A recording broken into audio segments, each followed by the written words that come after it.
Jayo Radha Madhava Kunjani Hari Jayo Radha Madhava Kunjani Hari Gopi Jana Balava Girivana Hari Jana Balava Girivana Hari Yashoda Nandana Vrajajana Ranjana Yashoda Nandana Vrajajana Ranjana Yamuna Tira Yamuna Tira Vanachari Yamuna Tira Vanachari Yamuna Tira Vanachari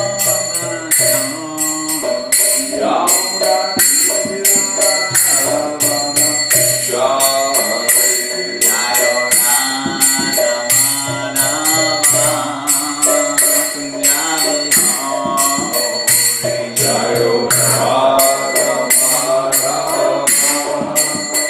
Kunjani Hari Gopi Jana Balava Girivana Hari Jana Balava Girivana Hari Yashoda Nandana Vrajajana Ranjana Yashoda Nandana Vrajajana Ranjana Yamuna Tira Vanachari Yamuna Tira Vanachari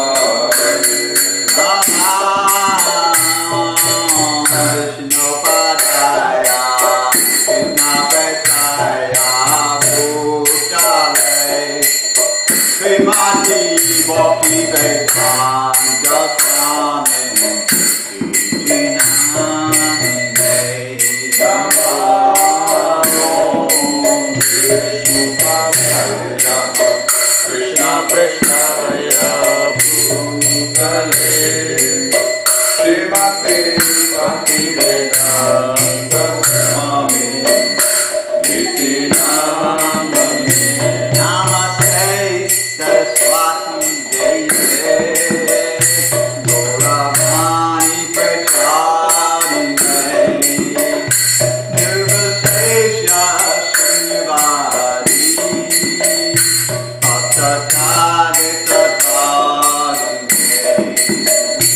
Namaste Saraswati Deve Gauravani Pracharine Nirvasesha Shunyavadi Bhaktatadita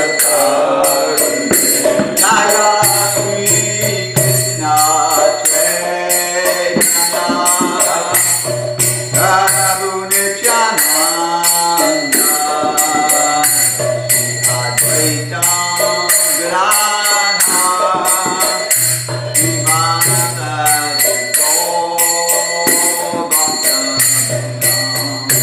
Jaya Hare Krishna Chaitanya Prabhu Nityananda Shri Advaita Gadadhara Srivastava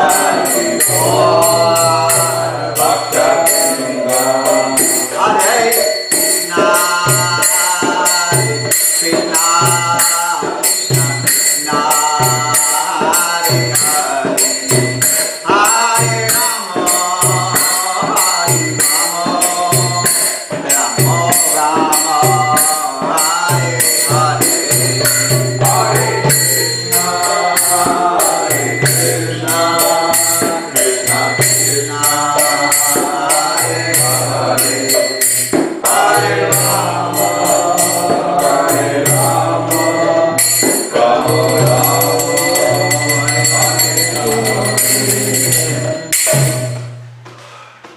Om Namo Bhagavate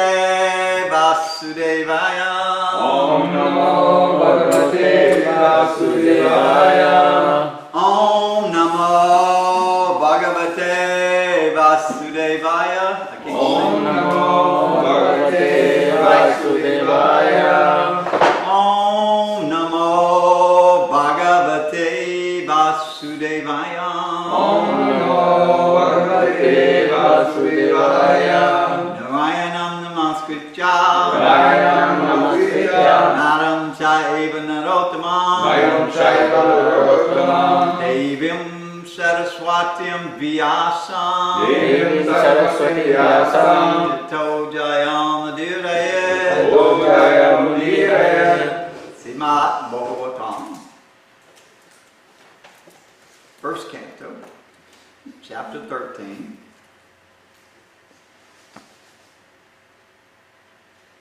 Text number 49.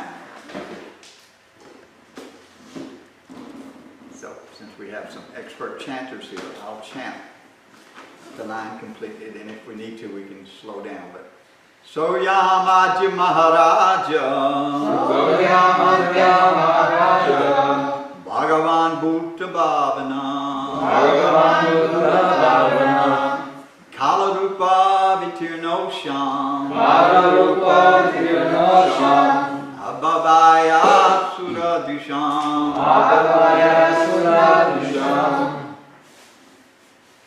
Next.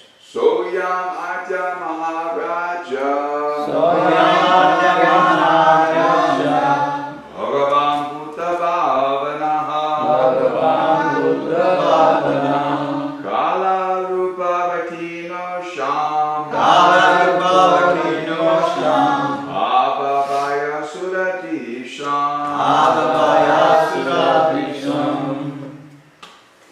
Soyam Adya Maharaja, Soyamadya Maharaja, Bhagavan Bhuta Bhavana, Bhagavan Bhuta Bhavana, Kalarupo Vitirno Sham, Kalarupa Vitirno Sham, Abhavaya Suradvisham, Abhavaya Suradisham. Soyamadya Maharaja, Soyamadya Maharaja, Bhagavan Bhuta Bhavana, Bhagavan Bhuta Bhavana, Kalarupa Vitirno Sham, Kalarupa Vitirno Sham, Abhavaya Suradisham, Abhavaya Suradisham. Ladies. Soyamadya Maharaja, Soyamadya Maharaja, Bhagavan Bhuta Bhavana, Bhagavan Bhuta Bhavana, Kalarupa Vitirno Sham, Kalarupa Vitirno Sham, Abhavaya Suradisham, Abhavaya Suradisham. Anyone else?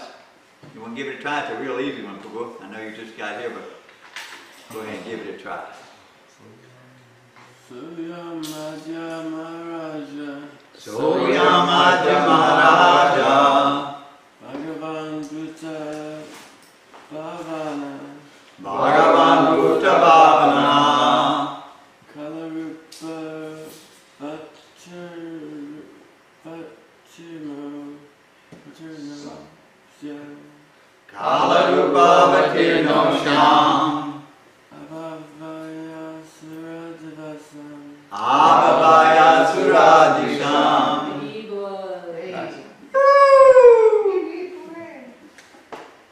He's entered into the transcendental realm. No turning back. We got him hooked. Anyone else? Krishna Sai, you want to try?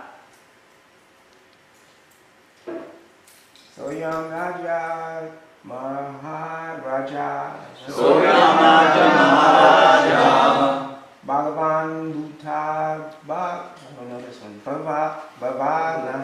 Bhagavan Bhuta Bhavana, Kalarupa Vitirno Sham, Kalarupa Vitirno Sham, Abhavaya Suradisham, Abhavaya Suradisham. Mother? Okay.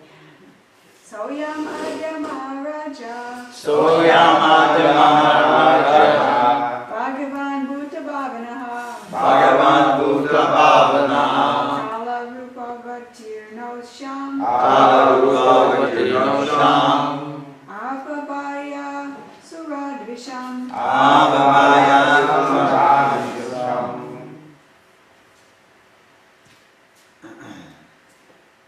I hope it's not offensive. I skipped the word for word only because that's intended more for scholarly adaptation and for everybody here. And if y'all want me to do it, I don't mind doing it, but Oh yeah, I'd like to do it. It's good. It's good to do it. yeah, no, if you want me to do it, I'll do it. I'm not going to buck the system. Saha, the Supreme Lord. Supreme Lord. Ayam, the Lord Sri Krishna. Lord Sri Krishna. Aja, at present. At present. Maharaja, Maharaja. O King, O King. Bhagavan, the personality of Godhead, Bhuta Bhavana, the creator or the father of everything created. The creator or the father of everything created. Kalarupa, in the disguise of all devouring time. In the disguise of all devouring time. Avatina, descended. Ashyam, upon the world. Abhavaya, for eliminating. Suradvisham, those who are against the will of the Lord. Those who are against the will of the Lord. Suradvisham, those who are against the will of the Lord. Translation by His Divine Grace, Srila Prabhu. That Supreme Personality of Godhead, Lord Sri Krishna, is in the guise of all devouring time. Kalarupa has now descended on earth to eliminate the envious from the world.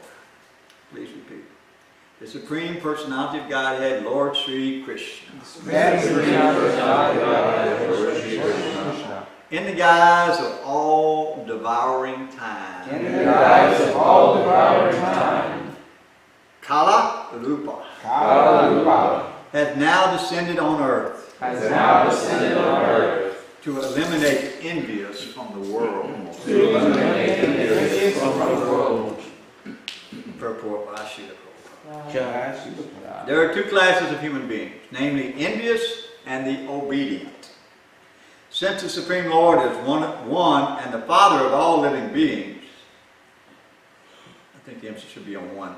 Since the Supreme Lord is one and the Father of all living beings, the envious living beings are also His sons, but they are known as asuras. But the living beings who are obedient to the Supreme Father are called devatas, or demigods. A lot of devatas here. Objection to the devatas.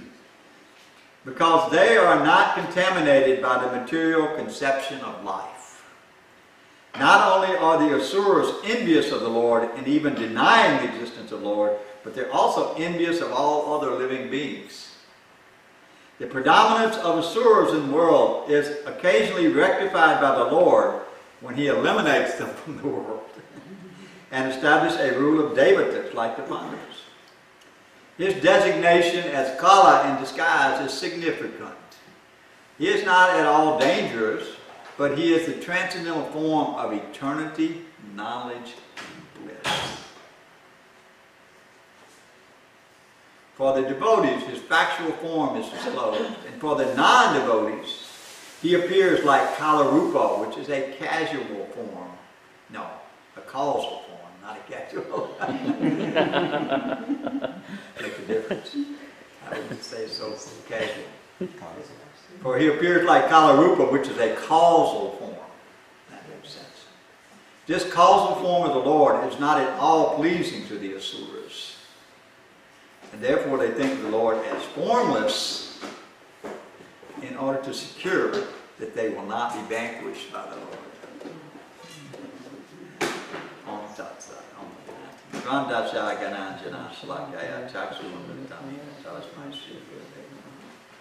Incredible purport. These verses we're reading very, very instructive. We've been very fortunate. First of all, I thank Gokula. he allowed me to fill in for him today because he's not feeling well. So if anybody wants to bring him some nice tea or something, I'm sure we're going to go by and see him after the fast for a minute. But I hope he gets to feeling better. So he's definitely a Devata. And the segue to the purport, Srila Prabhupada very clearly points out, first off, there's two types of human classes, the divisions. They're both spiritual, eternal spiritual. So ultimately, it's not like, there's, in the spiritual world, there's, demons and devotees. No, it's not that. Everybody ultimately is a part and parcel of the Supreme Lord. The material energy is only the Brahman energy. You wonder where's Brahman? This is Brahman. All around you. This is Brahman. That's it. You don't have to seek it out. It's all around you. But the difference between it in its latent form is no action. It's passive. And then the Lord glances over it, entering the modes of material nature, mixes it in like he's baking a cake, pours in goodness, passion, and ignorance, and then takes a little spot of time, not T-H-Y-M-E, but T-I-M-E, puts a little time in there, Talavu, he puts it, mixes it a little bit, and then cake bakes, comes out. Same energy, it's the same flour. You take flour and you start eating it, it's like tasteless, who wants to eat flour, right? Unless you're starving to death. So it's the same way. This material energy this is Brahman. This is all Brahman. This is all Krishna's energy. But under the influence of material energy, different consciousness develop. Like if you have an aroma going through the air, it goes through some toxic thing, it becomes toxic smell, even though it's pure to begin with, but it transferred due to contamination. Like the river water, like you have the river water running in the Mississippi River, believe it or not, and our ancestors used to drink and swim in that Mississippi River and do all kind of living around that river. You go to India, all the habitats are right on the river. It's a huge country. Everybody lives right on the river. That water used to be pure. It's like the Jamuna. Krishna used to swim in the Jamuna. It was so pure. Even one time, Kaliya came and contaminated it for a short period. But now, all these waters are contaminated because it's like New Orleans. New Orleans, the Mississippi River is the end. It ends in New Orleans, basically. So all the contamination from all the way up north in Illinois and all those places, all their chemical plants, all their sewers, they dump into that river to get to New Orleans. I don't know if you've ever made the mistake of tasting New Orleans water, but I promise you, you'll never ever do it again. It was like drinking kerosene. Literally, I was so thirsty, I was dying for water in the faucet there. I turned it on. I thought, I coughed, I gagged. I'm not trying to be radical. It was just untaste. You couldn't drink it. It was so horrible. So many chemicals. And they try to purify it, but they can't. The problem is that they try to purify it, but it's so intricately in there that their filters can't get a lot of the things. They don't want to talk about this, of course, because it's like that would be the end of the world if you couldn't use that water anymore. People would be freaking out totally because, you can't. Well, so many people depend on that water, right? If you say you can't drink it anymore, it's like it's toxic to the point where you can't drink it anymore, Sometimes they have a boil water notice, the river water is so contaminated. The point being is that it's traveled through so much contamination, it becomes a whole different substance. It becomes like a chemical that if you drink it, you will get cancer or you'll die from it. Your liver will be disturbed. Your kidneys will be washed out. It creates toxins, skin diseases. All the time people are coming down with these different weird skin diseases. So these chemicals are there. It's sort of like that in the material energy. The modes of material nature influence this Brahman energy, and it changes it to different type of influence. So it all depends on which energy you associate with. Okay? That's it. Maima Vamsa Jiva Loke, Jiva Bhuta Sanatana. Jiva Bhuta Sanatana. Manasastani and Vyani Prakriti Stani Karshati. Living entities in this material world are my eternal fragmental parts. But due to conditioned life, they're struggling very hard with the six senses, which includes the mind. Right? So what happens is, you enter into this material energy, you exist eternally in that spiritual world, but you exited because you had some desire to enjoy some pleasure, you thought, that didn't exist in the spiritual world. Bottom line, generic answer for the question. What happened? We had a desire to enjoy a pleasure, which we didn't. Now they identify this in their biblical teachings as the Garden of Eden. We were living in this perfect garden, and Adam and Eve didn't even wear clothes, and they were enjoying so much. And then all of a sudden this serpent came up and said, "Eat this apple." And everybody thinks it's literal. I mean, Jesus spoke so much in analogies, the whole Old Testament, New Testament, all analogies. In Bhagavatam, millions of analogies, but they took that one literally. It's the stupidest thing they could have done, because actually it changes the whole everything. When you start taking that, it feeds into the evolutionary concept so much.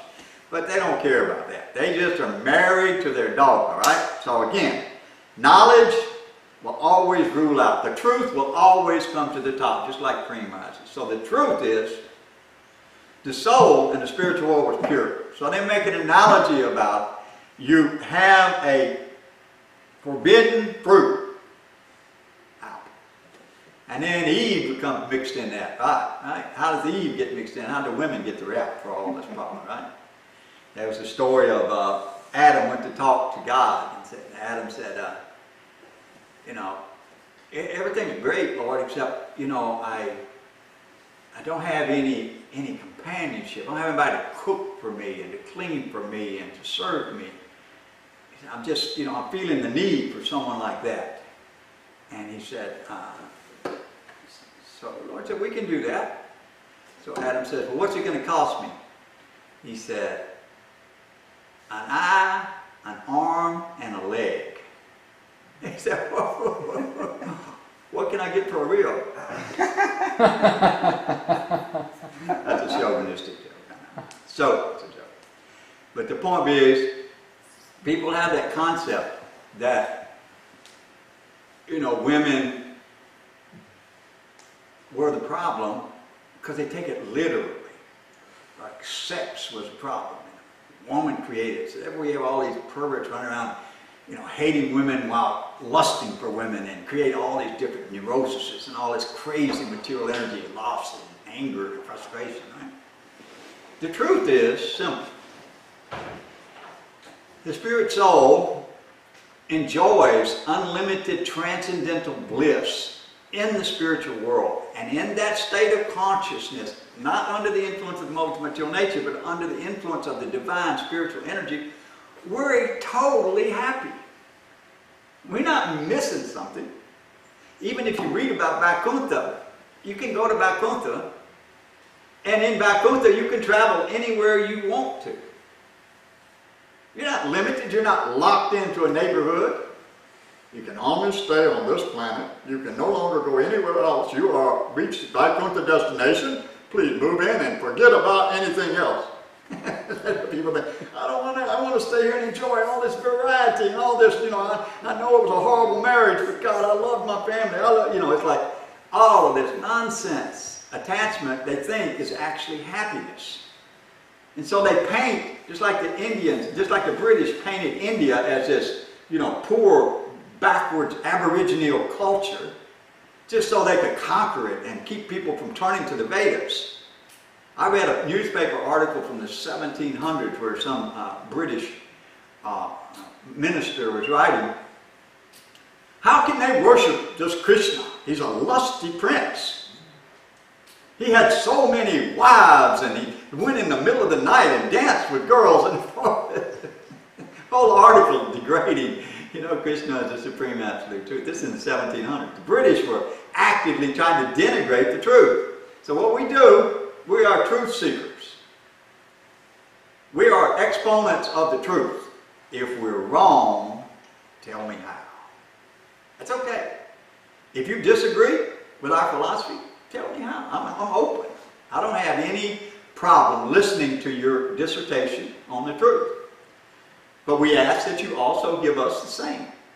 And we say the Vedic knowledge, Veda means all knowledge. We say the Vedic knowledge is the absolute truth. That Krishna is the supreme absolute truth. That's our proper supposition. So who do you put forward as the supreme absolute truth? So the British denigrated in the same way. In the material world, the whole point is to knock down this understanding that as conditioned souls, we enjoy more in the spiritual world. The whole point is to make the material world look more attractive. Make the material world look more attractive than the spiritual world. When you hear about the spiritual world, you sit in church and they start talking about the kingdom of God, I remember when I was little, they talked about death all the time in relation to religion. It was always hell and death and brimstone and all that stuff. The last thing I wanted to do was, like my grandmother was sitting on the front porch and we were swinging one day, and she looked up we were talking about this girl down the street. She said she was a Pentecostal, and she looked up in the sky and she saw Jesus' face in the sky, and the next day she died. So I'm like, I'm not looking up. I am not. I don't want to see her. I don't care. Don't bother with me. And then they had one where if you're on the roof and the end of the world comes, don't bother to get down. So I'm like, I am not getting on that roof. That's it. I am not getting on that roof. You will not catch me on that roof. So it was like fear. We went to church, my cousins went to some church way out in the middle of the woods. Like in the most remote place you can imagine, down gravel roads, and they had this little church out there. You can imagine how cloistered the environment was. So we were going to pick them up after the service, and we got in the car. It was a big old car with a big window, I remember, in the back, and I was just a little kid. I was running around playing. They said, somebody saw a fireball in the sky, and they think the end of the world's coming. And I was a little kid, I'm like, I was freaking out. No, God, no, not now. And so I'm like looking out the back window, I'm trying to see the fireball, like looking, and everybody's saying, it's there, we all saw it, it's a fireball, it's coming, the end of the world is coming. You might prepare, they had these little signs all down the road, prepare to meet thy God. So I asked my father one day, what does that mean, prepare to meet thy God? He said, shut up, all right, I don't want to talk about it. So it was all fear-based. So we were looking for this help, now looking for this fireball. So finally, somebody discovered, oh, it's a helicopter. I was like, thank God. So that level of understanding, of awareness, of spiritual attainment is like fear, You either do it, or you burn forever in hell. That's your choice. You make your choice. Now, I'm not going to try to influence you. But you can go up here and walk down golden streets with no clothes on and play beautiful music. Or you can go down here with gnashing of the teeth and burn. Now which one you want? I take Jesus. I'll take Jesus. I'm in Jesus. Huh? No knowledge about the soul, reincarnation, the nature of the soul, how people are born different, why you have to die, why there's misery in the material world. No knowledge about the Supreme Absolute Truth, the all-attractive Supreme Personality of Godhead. Just this fear-based choice you make. I always used to say, when they played that in the church, they would play this organ, and at the end they'd say, oh, we want all souls to walk down the aisle, and then we shall gather at the river. Every time I was like, I'm in. I'm not going to hell. And it was there as a little kid. I got saved like 35 times. One time I always tell the story that when I was little, they had a revival. And so we were in a little town called Bude, Mississippi. Beautiful little sawmill town out on the Homicida River, out in the middle of the Homicida Forest. So one day we had moved to Natchez, a city nearby. My mother had moved us. And so my grandmother still lived there. So in the summer we would come over and stay sometimes with her. So we were coming, and while we were there, they had a revival. And now, I don't know if y'all ever been to one of these southern revivals, but they build this big canvas tent. And they have sawdust everywhere. So it's like this big enclave, and they just have preachers come from 4 corners of the world. And they always, I was just a little kid, but they make a deal. They say, if you come to this revival for 7 days, you get a helicopter ride. I was like, I'm a little kid, right? I'm getting a ride in a helicopter. I'd show up every day, right? So while I'm there, I'm a little kid, this big, huge guy walked up to me and said, are you saved? And I said, no. He said, you want to be saved? I said, yeah. He said, what's your name? I told him. I got all that. So we didn't make it because I had to leave before the helicopter ride. I was so disturbed. The day before the helicopter ride, we had to move back. We had to go back to Nancy. So I missed the helicopter. But then a couple of weeks later, my mother brought me in one day. Why the hell did you sign up to be saved again? She said, I got to take you to this place and get baptized. I ain't have time to run you all over the place to get saved. Why did you give him your name? I didn't know, Mom. I didn't know what they was going to do. He just asked me if I was saved. I didn't know he was going to bring me to some place and I had to get baptized again. I'm sorry. She said, all right, get your clothes, get dressed. So I get dressed and they bring me in, they have a pool of water and they have the River Jordan behind it, a beautiful picture of the River Jordan, you know. And they bring you in and they put a wash rag on your head. In the name of the Father, Son, and Holy Ghost, in the name of the Father, Son, and Holy Ghost, and they duck your head, you know. Second time? 3 times. It's like waterboarding. Yeah, it's waterboarding. So we waterboarded. And so then, you know, it's I'm on my life again, you know. But the point being is that is the knowledge base. And so when we look at this material energy, when you analyze it honestly, with truth, with intelligence, it's okay to be intelligent. One day I was speaking with a lady about reincarnation, you know. And it's so obvious to me that reincarnation is real. It's just obvious, scientifically, logically, that it's real. It answers all the questions, like one of those things that when you have all those gears at the puzzle, and when you get the right puzzle, it all falls into place. So when you put the reincarnation factor in philosophy, all of a sudden the whole thing makes sense. Because they say, why did Joe get killed, you know? Well, if you know Joe's past karma, you'd probably say hanging.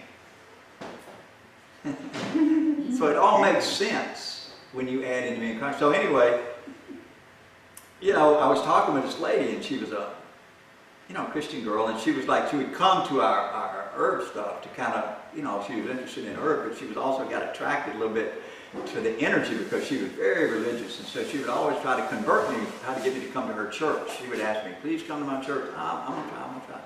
She said, yeah, we have one there. Here's the address. Every Wednesday night or every Sunday, please come there. You're going to love it. You know, she'd always time. So she would come and she'd sit down. So we'd talk. So I started talking, you know, of course, about Krishna consciousness. What else I'm going to talk about? I'm a Hare Krishna, you know. And so we're sitting there talking, and as it went on more and more, she was kind of like, you know, having a hard time escaping the logic, the truth. She was like, one day you could tell, you know, it made so much sense to her that she just said, Daryl, all I can say is that Jesus said Satan would come with a sweet tongue. What can you say to that? If you speak truth and logically and knowledge and it makes sense, you're speaking with a sweet tongue, you're Satan. I mean, damn, I'm talking about, you know, having, what do they call it when you're biased? There's a word in politics where they bribe people, they say some kind of term that, you know, there's no way you can defeat it because they're able to always come up with some little clause to stop the knowledge. But real knowledge is not a bad thing. So what we try to do is present that this absolute truth makes sense. The spiritual world is very attractive. It's beautiful. It's unlimitedly beautiful. So it is increasing beauty. It doesn't stop. Okay, created, finished, time. No, there's no time factor like that. There's no creation and annihilation, no beginning and end. It's eternally manifesting, evolving. We have to wake up. We have to expand our minds, let ourselves see the truth. We cannot just hide like an ostrich in the sand. You cover your head, right? And you know how the ostrich would do that, right? One time I saw a W.C. Fields movie. And so it's a long story, but basically he invented a tire that wouldn't go flat And so he took it to Chicago to show the people at the office building. But while his car was parked there, he was going to bring them out. A cop car came just like his and pushed his car out of the way because he was parked in a cop zone. So they parked their car there. So he comes out to show them how his tire won't go flat. He says, oh, I'll show you how. And he shoots the tire. He said, oh my God, what happened? And then the policeman, hey, you shot my tire. He said, oh my God. So he starts running, right? And so he jumps on the train. He's going home and he's thinking, oh, I failed and my family's not going to love me. I'm going to die. I'm just thinking about killing myself, you know. And so he's got some iodine. He's thinking, I'm going to drink the iodine. And then he just kind of sits and he puts it in his pocket and he walks in the room and he saw this princess sitting there, beautiful young princess who's coming to visit his town. And so she's sitting there, she cut her finger, and so her servant went to get her some iodine. She gets the iodine, she's going to put it on her finger, and he sees her holding the iodine. He says, oh, my lady, it's not worth it. Don't do it. It'll get better. Don't drink the iodine, you know. So she's kind of like, you know, she likes his genteel nature, and she kind of like became friends with him. She's a princess going to his town, but he don't know all this, right? So he gets off, and he's thinking, I got to go tell my wife I'm in so much trouble. My family's going to hate me. And he goes in. He comes out of his bar, and there's a guy walking out with a bird, a parakeet in a cage. So WC says, what is that for? He said, well, my wife's mad at me, so I'm going to take home this parakeet. He said, that's not a bad idea. I might get my wife something. So he goes in, he comes out with an ostrich on a chain. She's really mad at me, he said. And so he starts going home. And meanwhile, the princess gets off the train to come visit his town, and she sees him. She said, oh, that's a nice man. I want him to ride with me in my car. Pick him up and tell him to come with me. So the policeman goes over to tell him, the prince, he sees the policeman come and says, oh my God, they chased me all the way here. And so he starts running with the ostrich, right? So they switch the scene, and then the ostrich is buried in the sand, and W.C. Fields' head is buried in the sand next to the ostrich. There's so much indemnified that I always remembered that, how we bury our head in the sand because knowledge is repulsive to us. Prabhupada points that out in here, that people try to negate God, so they try to, you know, get around eternal time by saying, you know, this doesn't exist. They try to deny it. Kala Arupa, the form of the Lord that appears, is eternal time. But Prabhupada said the atheists, they see God as death coming. That day it comes. It does come every soul. I'm sorry, but that's one thing we all have in common in the material world, Marcha Loka. It's all a place of repeated birth and death. From the highest planet, I just learned this verse. Let me see if I can do it. It's Brahma Bhuvana Loka. Punya, I get it. Punya Arjuna Albertino. I got it. I got it. You gotta let me do it. Punya Avatina Arjuna Mamipecha to Kunteya Punar Janmana Vijate. Punar Janmana means from the highest planet to the lowest planet, all the places of repeated birth and death. Right? So even Lord Brahma, when we had Lord Nrsimha, the discussion about even Lord Brahma has to die. So death is part of this material world. No way around it. So Kalarupa is coming, and so here, you know, Narada is speaking that this material world is a cyclical reality. Cyclical is a very important word to put in the analyzation of the material world. It's cyclical. It does exist. This is here now. We see it, right? So why do you call it an illusion? Because it's temporary. It's like a sand castle on the beach. You can say, hey, a beautiful castle. You know? But you say, yeah, but look, you know, it's not really a castle because of sand, the water's, you know, it's like, no, it's a castle. It's here. It's there. Yeah, but it's going to be washed away as soon as the tide rises and it comes in. It's a very good analogy to explain the same way in this material energy, even though we get caught up in all of our isms, you know, there's different types of illusions. Thinking, I am a president, or I am a, you know, a famous actor, or I am a, you know, a beautiful dancer, or I am a, you know, hog in stew, eating stew. was it Lord Brahma came down? And he was in the form of a hog. Indra. Indra is Lord Indra. I thought it was Indra too, but I just get mixed up. So Lord Indra came, and he wasn't running the heavenly planets because he was hiding out, and so he was in the hog body, but he got attached. And so when it was time to bring Lord Indra back, it came to him and said, I think Lord Brahma came and said, hey, we need you to come back to the heavenly planet. I don't want to leave. I got my little piglets, and I got my family, and this stool is really delicious. So he explains that when we leave this body, just as a logical explanation, when we leave this body, we are conditioned in a subtle plane. There are hellish planets, yes. They're there.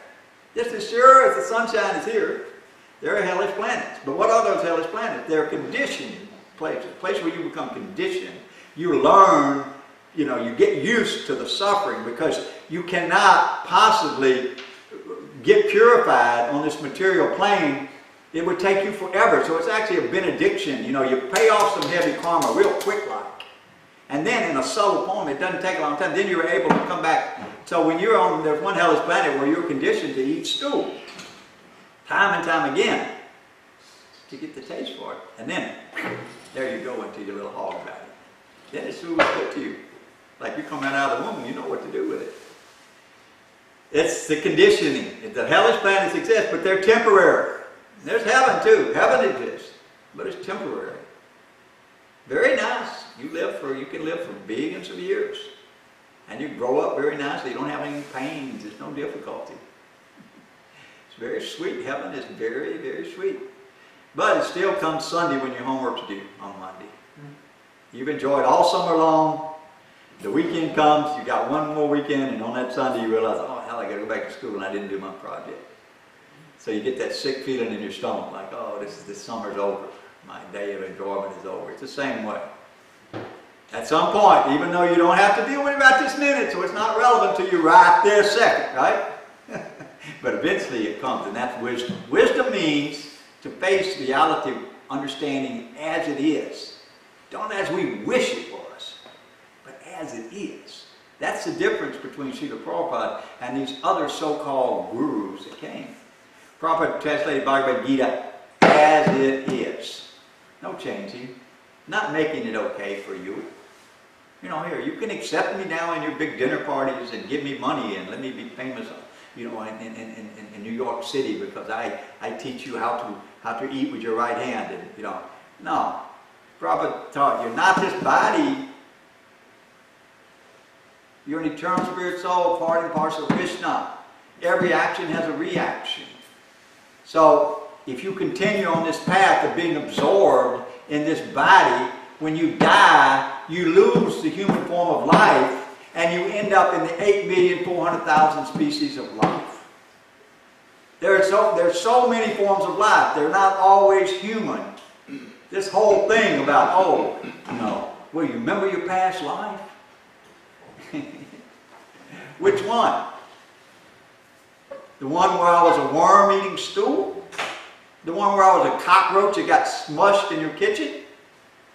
The one where I was a dog, begging at the door of my family members? That part no one wants to admit to. No one wants to open up. No one wants to reveal that aspect of the truth. Only the pure devotee will come to you and say, Jeev Jago, wake up, sleeping soul. Enough sleeping on the lap of the witch called Maya. It's okay to be honest. There is an alternative. That is the absolute truth. We say Krishna is the Supreme Personality of God. Krishna is 2 Bhagavan Swayam. If you have another candidate for God, let me know. I'm okay. I'm happy to hear. I promise you, we have researched, all of us have researched because that's what we do. We have researched the candidates for God. And the great sages have come to the conclusion, as we have, that Krishna is the supreme absolute truth, the cause of all causes, sarva, karta, kartanam. It's a fact. So what is the relevance of that? The relevance is, how can we stop being afraid of all the things related to the energies beyond our control, including God, including time, including death, including old age, including birth. Birth is more miserable than death. Death comes in a second, basically. I've seen death so many times. I've been close to death so many times. It's not that big a deal. It happens pretty quickly. Birth, on the other hand, gets complicated. There's a lot of chance to meditate in the womb. You know, the little worms biting you. You know, your parents maybe not being a pure vegetarian and thinking about the impact of putting nonsense in her body. So your mother maybe, unfortunately, putting things in that cause you pain, suffering, hot things that burn you, and so much sensitive skin, so sensitive, you're there and you can't, you know, it's cramped, you don't have enough room to stretch your legs out like riding on a Greyhound bus for a year or something, you know. You have no ability to feel comfortable. In that state, it's described in Srimad Bhagavatam, the soul begs Krishna, Krishna, I swear, this is it. I swear, I will, you know, I'm gonna, if you just get me out of the mess, you know, don't let me keep doing this. I don't want to keep taking birth in this body, Lord. So the soul has, it explains in the Bhagavatam, the soul has a come to moment there where you realize. So you get jailhouse religion, you know. Oh God, I'm going to straighten up from here on out. This is it for me. This is the last time I'm doing this. My wife one time told me the story of a young baby that was very, very naturally done. These were people very credible. There was no doubt about that it actually happened. His family had a little baby born, and they have a little sister.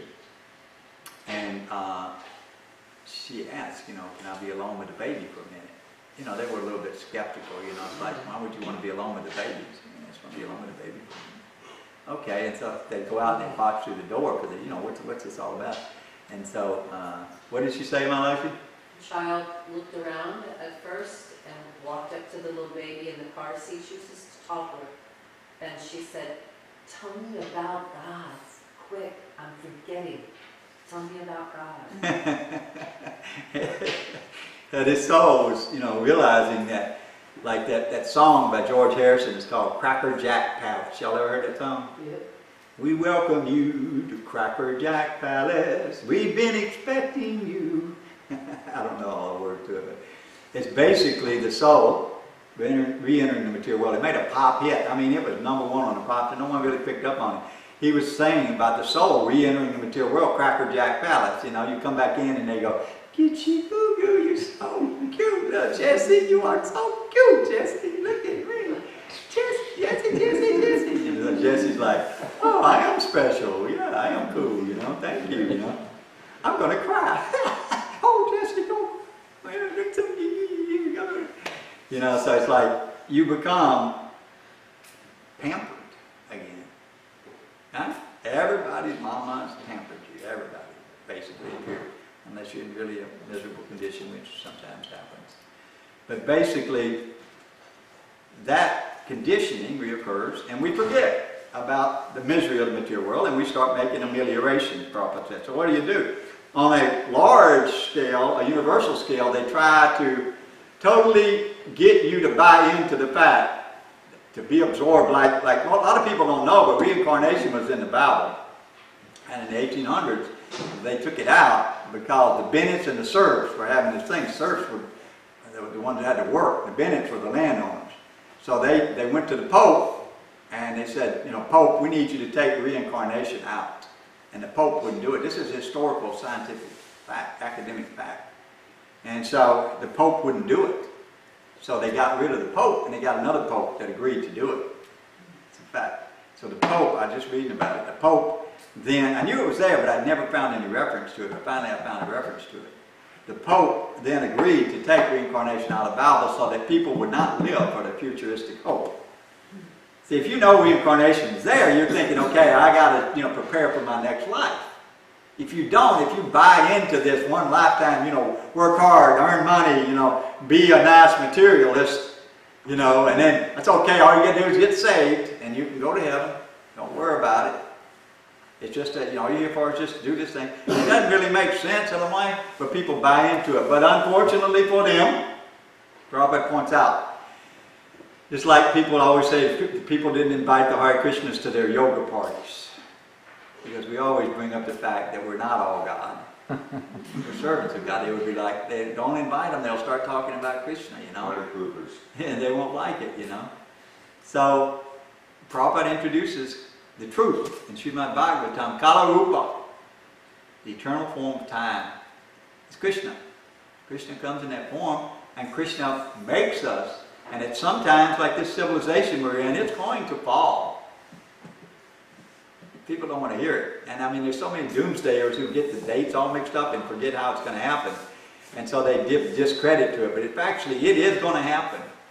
And how this culture will fall will mean that there will be a re-emergence of a culture. It's not an end, it's just cyclical. It's not like, you know, they think in, you know, these prophecies that the end of the world's coming and that's it. No, many times it's declined and fell apart and then it resurges again. So we are saying the material energy is on the collapse, it will decline, but spiritual knowledge is being presented as an alternative. So our business is to try to get everyone to at least read Srimad Bhagavatam and Bhagavatam. Any questions or comments? Yes, ma'am. I'm reading Chasing Rhinos by Shamasundar, and they're in the London part now. And Prabhupada, when he first got to London, he went on a TV show and they asked him, in your religion, do you have a concept of heaven and hell? And Prabhupada said, yes, London is hell. Yes. Yeah. Yeah, I was just going to comment about the, you had mentioned the Christian response to that, you know, Satan will have sweet words. Yeah. And I was just thinking of a nice counter to that, a comeback, if you will, which would be that, you know, when it says that, I assume it says that in the Bible. I mean, I heard that in Christian church growing up as well. Anyway, when someone says this, that basically means that cheaters will tell you what you want to hear.